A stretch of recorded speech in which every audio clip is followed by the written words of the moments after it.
Halo, Assalamualaikum warahmatullahi wabarakatuh. Perkenalkan, kami dari Fakultas Keguruan dan Ilmu Pendidikan, jurusan Pendidikan Bahasa dan Sastra Indonesia, kelas A angkatan 2020, kelompok 10 Media Pembelajaran. Pada kesempatan kali ini, kita akan membahas tentang teks ulasan.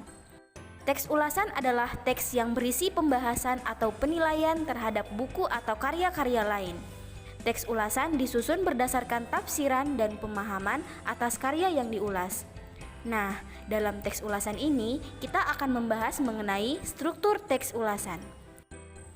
Jadi strukturnya itu terdiri orientasi, isi, resensi atau ulasan, penilaian, dan kesimpulan. Untuk kaidah dari teks ulasan itu sendiri yaitu banyak menggunakan konjungsi penerang seperti bahwa, yakni, dan yaitu. Banyak menggunakan konjungsi temporal seperti sejak, semenjak, kemudian, dan akhirnya. Banyak menggunakan konjungsi penyebab seperti karena dan sebab. Menggunakan pernyataan-pernyataan yang berupa saran atau rekomendasi pada bagian akhir teks ditandai oleh kata jangan, harus, dan hendaknya. Langkah-langkah untuk menyusun teks ulasan. Yang pertama yaitu mencatat identitas karya yang akan diulas. Yang kedua, mencatat hal-hal menarik atau penting dari karya yang diulas.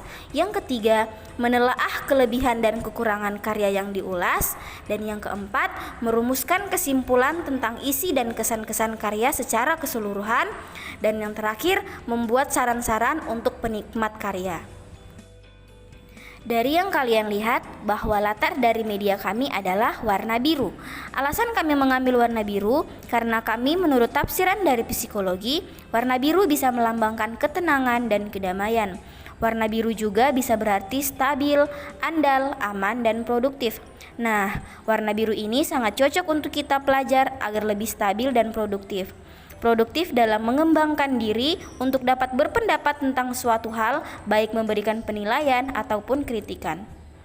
Sedangkan untuk warna lainnya seperti perpaduan antara merah dan kuning menciptakan warna orange yang memberikan kehangatan dan semangat. Orange juga merupakan perwujudan simbol petualangan, kepercayaan diri, kemampuan bersosialisasi, serta ketenangan. Dan warna silver adalah warna yang menciptakan kesan glamor, kemilau, dan mahal. Ini hanya sekedar untuk memperindah media kami. Jadi di video ini kita akan mengulas sebuah buku.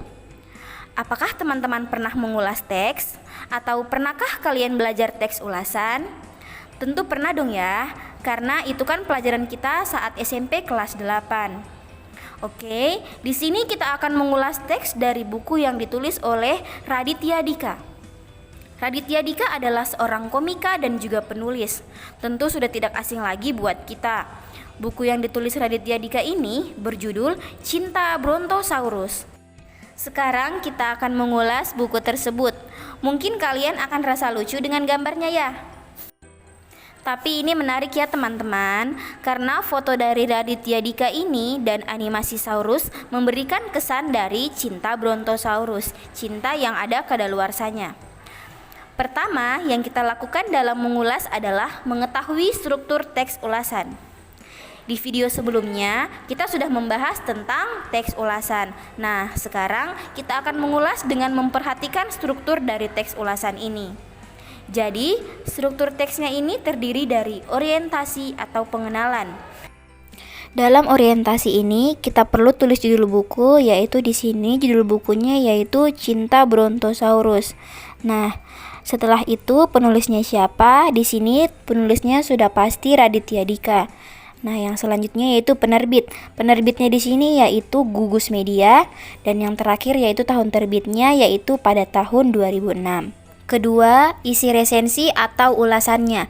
Nah, di sini kita akan mulai mengulas sedikit cerita dari buku Brontosaurus ini. Seorang penulis bernama Dika baru saja putus cinta dari Nina. Sejak itu, dia percaya bahwa cinta ada kadaluarsanya. Namun, Kosasih yang merupakan agen naskah Dika berusaha membangkitkan kepercayaan Dika kembali terhadap cinta. Usaha ini menempatkan Dika pada perkenalan dan perjumpaan absurd dengan berbagai wanita.